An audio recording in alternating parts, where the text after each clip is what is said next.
Good morning, everyone. My name is Sanjay, and I am the director of Sanjay English Academy, as well as I am the ex-lecturer from IMT Greater Noida. So, today I am talking about the planning for the sales promotion target. आपको planning कैसे करनी है अपनी sales के लिए, promote कैसे करना है और आपके टारगेट्स क्या होंगे। आपका बेसिक जो कंसेप्ट रहता है आपकी सेल्स का, आप कितनी यूनिट्स बेच रहे हैं और यूनिट्स कितनी जल्दी बेच रहे हैं और आप अपने टारगेट्स को कैसे कंप्लीट कर रहे हैं। तो we are talking about first defining the sales promotion target. आपको अपने सेल्स के प्रमोशंस का टारगेट है क्या, कैसे आप प्रमोट कर रहे हैं अपनी सेल को। आपको पता है कि कंसेप्चुअल सेलिंग होती है, हमारी डायरेक्ट सेलिंग होती है, डिस्ट्रीब्यूटर सेलिंग होती है, रिटेलर सेलिंग होती है। We have the lot of the concept on this selling. अब कंसेप्चुअल सेलिंग में आप समझते हैं what is the concept selling. The conceptual selling is that you are just selling your thoughts. अब कंसेप्चुअल सेलिंग में एक आपको मैं एग्जांपल देता हूं, LIC। LIC is a conceptual selling जिसमें आप अपने विचारों को बेच रहे हैं।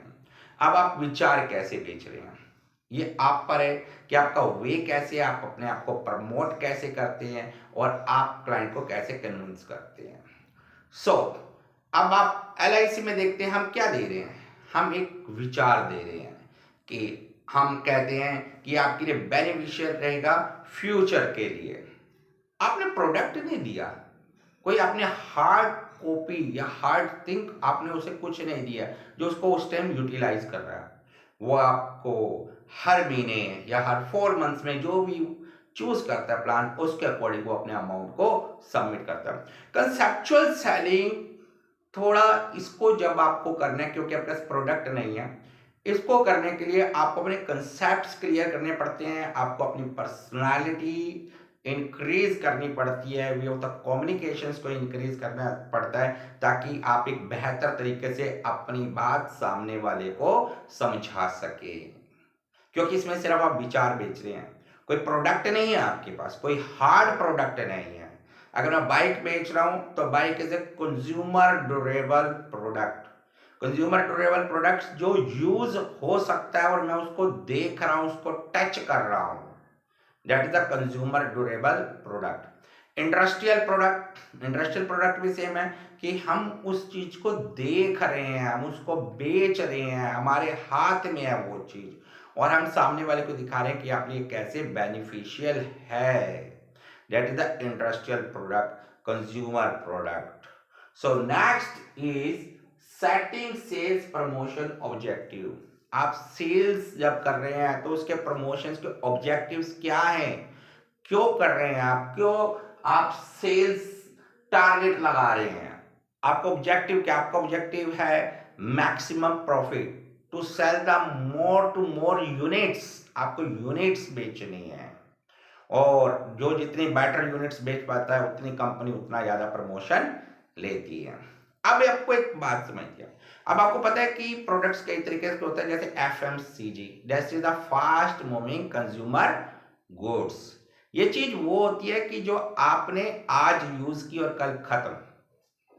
Biscuits, that comes into the FMCG, along with that chocolates, tea, this is all the consumer durable products की लंबे समय तक ये यूज होंगे। अब इसकी मार्केट बहुत बड़ी होती है FMCG की, चिप्स, ये सब चीजें। अब कंज्यूमर ड्यूरेबल्स में क्या होता है, कंज्यूमर ड्यूरेबल्स में हमने प्रोडक्ट तो लिया और वो एक लॉन्ग टाइम तक चलेगा। If I just going to buy a bike, मैं एक बाइक को खरीदता हूं तो ये लॉन्ग टर्म्स तक जाएगी, बाइक्स लंबे समय तक चलेगी। तो नेक्स्ट जो कंपनी का टारगेट होता है वो ये लेके चलता है कि ये बाइक को 8 इयर्स में, 9 इयर्स में रिटायर कर देगा और मैक्सिमम आपको पता होगा व्हीकल की एज 15 इयर्स काउंट होती है। सो एक बार प्रोडक्ट गया तो 9 इयर्स तक they don't have the same client, still the client not looking for next option for the still 8 to 9 years। तो वहां कंपनी क्या करती है, वहां कंपनी चली जाती है ग्लोबलाइजेशन में। मीन्स प्रोडक्ट बिका, फिर वो इंटरनेशनल लेवल्स पे अपने प्रोडक्ट्स को बेचती है और कंज्यूमर ड्यूरेबल प्रोडक्ट्स हमेशा महंगा होता है FMCG प्रोडक्ट से। इस चीज को याद रखिएगा। Consumer durable product is more expensive than the FMCG products. तो आपको यहाँ देखना है कि आप यूनिट्स कितनी बेच रहे हैं। ज़्यादा अमाउंट है तो यूनिट्स कम बिकेंगी लेकिन प्रॉफिट ज़्यादा देगा, और कम अमाउंट है तो आपको प्रॉफिट कम रहेगा। चिप्स के पैकेट में कितना, 50 पैसे प्रॉफिट पर packets of the chips. Next is you are setting the sale promotion budget. आपको अपने बजट भी सेट करना है सेल्स प्रमोशंस के लिए। ऐसा नहीं कि मैं अभी एक नया ब्रांड लॉन्च कर रहा हूँ और मैं किसी सेलिब्रिटी को सिलेक्ट कर लूँ अपने ब्रांड की प्रमोशंस के लिए। मैं देखूंगा कि मेरा प्रोडक्ट कैसे बिक सकता है कम बजट में। आपको पता है कि जो भी हम प्रोडक्ट लेते हैं तो प्रोडक्ट में बहुत सारी कॉस्ट इंक्लूड हो जाती है, प्रमोशनल कॉस्ट भी वो उसमें लगा कर देते हैं। सेलिब्रिटी को जो अमाउंट दे रहे हैं फ्री थोड़ा ना दे रहे हैं, वो अमाउंट भी तो आप ही के प्रोडक्ट में से काउंट होगा, वो भी तो तभी तो प्रोडक्ट महंगा हो जाता है। इसमें बाबा रामदेव ने क्या किया, बाबा रामदेव अपना प्रमोशंस खुद करते हैं अपने प्रोडक्ट का, और वो कहते भी हैं कि मैं खुद एक ब्रांड हूँ तो मैं क्यों प्रमोशंस करने के लिए किसी को बुलाऊं। और उनका प्रोडक्ट चलता भी अच्छा है, अच्छा चल भी रहा है, काफ़ी चेंजेस किया उन्होंने और कई प्रोडक्ट्स में आए भी सही। तो आपको ये देखना है कि आपके पास प्रमोशंस बजट क्या है। आपने देखा होगा कि कई एड्स होते हैं तो बिल्कुल नए पर्सन्स होते हैं उस एड में, सेलिब्रिटीज को नहीं लेते। वो कहते हैं हमारा अल्टीमेटली गोल है क्लाइंट तक पहुंचना, कि क्लाइंट को समझा सके कि मेरा प्रोडक्ट क्या है और मैं इसे क्यों बेच रहा हूं और ये किसके लिए है और ये आपके लिए कैसे यूजफुल है। Then developing the sales promotion strategy. आपने सेल्स प्रमोशन स्ट्रेटेजी अपनानी है। स्ट्रेटेजी क्या है आपकी सेल्स में, मैंने एक बार पहले भी आपसे डिस्कस किया था कि मेरी स्ट्रेटेजी क्या होगी सेल्स की स्ट्रेटेजी में, क्या लगा के चलूंगा मैं, सेगमेंट चूज करूंगा किसी भी एरियाज के। मैं दिल्ली रहता हूँ, मानो दिल्ली में मैं क्या करूंगा, 4 area, north east west and south. मैं देखूंगा कि कौन से एरियाज रिच एरियाज देयर, वहां मैं अपनी कार को लॉन्च करूंगा। My target is to sell the car instead of the bike in that place. अगर बाइक भी बेचूंगा तो मैं वो बाइक बेचूंगा जो कम से कम 2 लाख 2.5 लाख रुपए की हो। तो मेरी स्ट्रेटेजी क्या है, मैं क्या स्ट्रेटेजी पे चल रहा हूं ताकि मेरी सेल मैक्सिमम से मैक्सिमम हो। साइकिल, आपने देखा होगा जो छोटे एरियाज होते हैं वहां टारगेट क्या रहता है, cycles. The companies are going to sell the cycles there, गांव में साइकिल्स, आसपास के एरिया में साइकिल, क्योंकि mostly the company is looking out at in India the people are not going to go for the next level to buy the bike, तो cycle is also there, cycle is hero is the brand there, पहले भी हमारे बहुत से brands चलते आए हैं। तो अभी वो भी क्या करते हैं, कंज्यूमर ड्यूरेबल साइकिल्स चलाते हैं। अभी कई मैं देखता हूँ एक cycle one is the name है द नीलम साइकिल, और वो मैं देखता हूँ उसको नीलम साइकिल कौन यूज़ करते हैं, उसको यूज़ कर रहे हैं सामान खींचने वाले, रेडी वाले। मैं क्यों बात कर रहा हूँ इस प्रोडक्ट की, नीलम साइकिल कम ही लोग सुनते हो साइकिल वाले, लेकिन मैंने सुना कि मजबूती है और मोस्टली लोग उनका सेगमेंट क्या, उनका सेगमेंट है कि वो पर्सन्स जो सामान को खींचते हैं वो उनकी साइकिल को खरीद सके। उसके लिए क्या वो किसी सेलिब्रिटी को लाएंगे प्रमोशंस करने के लिए, नहीं ना, क्योंकि सेलिब्रिटी का तो उसमें कंसर्न ही नहीं है। यहाँ हमारा ये कंसर्न है कि प्रोडक्ट जाएगा कहाँ पे, कौन खरीदेगा। एक रिक्शा खींचने वाला उसको यूज कर रहा प्रोडक्ट को, तो सेलिब्रिटी से उसका कोई मतलब नहीं है। अगर वो साइकिल को एक दूसरे लेवल पे लेकर साथ में चलते हैं कि लोगों ने यूज करनी है, तब हाँ शायद सेलिब्रिटीज उसके अंदर प्रमोशन कर सकें, हो सकता है वहां पर। तो उन्होंने अपना टारगेट्स रखा कि उन्होंने देखा कि maximum peoples in India, maximum peoples वो are working at that stage, जो सामान को पुल करते हैं, खींचते हैं, यूज कर रहे हैं, वो उनका टारगेट्स है। अब सेकंड हमारे रहता है साइकिल। साइकिल का टारगेट रहता है ऑल ओवर इंडिया में, शहरों में कम और गांव और कस्बों में ज़्यादा टारगेट रहता है साइकिल को बेचने का। तो यहाँ पर वो स्ट्रेटेजी लगाते हैं कि वो स्ट्रेटेजी कहाँ है, कहाँ पे लगेगी और वहाँ सेल्स प्रमोशन क्या होगा।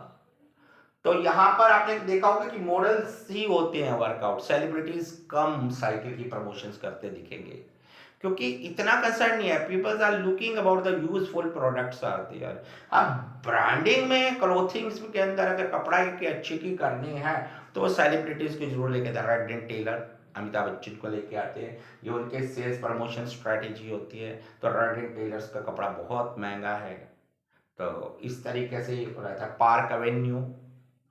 नेक्स्ट है selecting type of the sales promotion. हमने सेल्स प्रमोशन चेक करना है कि किस टाइप का हमारा सेल प्रमोशन होगा। डायरेक्टली होगा, इनडायरेक्टली होगा, डिस्ट्रीब्यूटर्स के थ्रू होगा, रिटेलर के थ्रू होगा, और आजकल तो एमएलएम के थ्रू होता है, मल्टी लेवल मार्केटिंग। वहां वो एक ही कंसेप्ट समझाते हैं, सर ये जो पैसा है ना ये प्रमोशन वालों को जाना है, सेलिब्रिटीज को जाना है। हम ये चाहते हैं ये पैसा मैं अपने एम्प्लॉइज को दूं, तो इसलिए मैं आपको मैक्सिमम प्रॉफिट देना चाहता हूं। तो एमएलएम आज ये टारगेट करता है, और वो एमएलएम में क्या करता है, वो डायरेक्ट सेलिंग पे चले जाते हैं। क्या आपने कभी एमएलएम की एड देखी है टीवी में?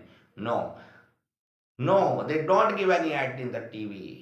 वो कहते हैं हम डायरेक्ट हम कंज्यूमर तक जाएंगे, हम उन्हें बेचेंगे प्रोडक्ट और कंपनी मैक्सिमम प्रॉफिट कमाएगी। और वो जो चेन है ना जो मुझे देनी है, वो जो मुझे पैसा मैं टीवी पर एक्सपेंस कर रहा हूँ, मैं अपने एम्प्लॉयज के बेनिफिट के लिए करूंगा। अगर एम्प्लॉयज को बेनिफिट है तो नेक्स्ट वो कई को अपने साथ लेके आएगा। नेक्स्ट है कोऑर्डिनेटिंग द प्लान। आपको अपने प्लान को कोऑर्डिनेट करना है बेस्ट वे से, कि आपका प्लान बेस्ट रिजल्ट दे। आपकी जो रिसर्च हुई है, आपकी सेल्स प्रमोशन की, आपका प्रोडक्ट कितना स्ट्रांग है, वो सेल्स कितने अच्छे प्रमोट कर सकता है और किस लेवल तक जा सकता है। इवोलेटिंग द सेल्स प्रमोशन फैक्टर्स, और देखना है कि क्या एवोल्यूशन हुआ, क्या आउटपुट हुआ।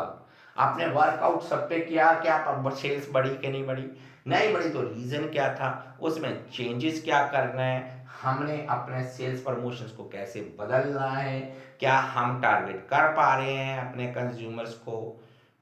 आपने देखा होगा चॉकलेट्स, चॉकलेट्स किस टाइम में बिकती है? Christmas, Valentine day, mostly that is the conceptual study. Valentine Day is totally called a chocolate day, and the Christmas people are also giving the chocolates, cakes. तो ये हमारा एक कंसेप्ट रहता है। तो planning for the sales promotion target, तो ये हमारा पॉइंट था कि हमने सेल्स के प्रमोशंस को कैसे बढ़ाना है, क्या टारगेट है, किस तरीके से हम अपना टारगेट अचीव करते हैं। नेक्स्ट टाइम एक नए वीडियो के साथ आऊँगा, और आप मेरे यूट्यूब चैनल सब्सक्राइब करें। मैं आपको अपना यूट्यूब चैनल बता देता हूँ। मेरा यूट्यूब चैनल है संजय इंग्लिश एकेडमी दिल्ली, और मेरा व्हाट्सअप नंबर है 8368172957। थैंक यू एवरीवन, फिर मिलेंगे एक नए वीडियो के साथ।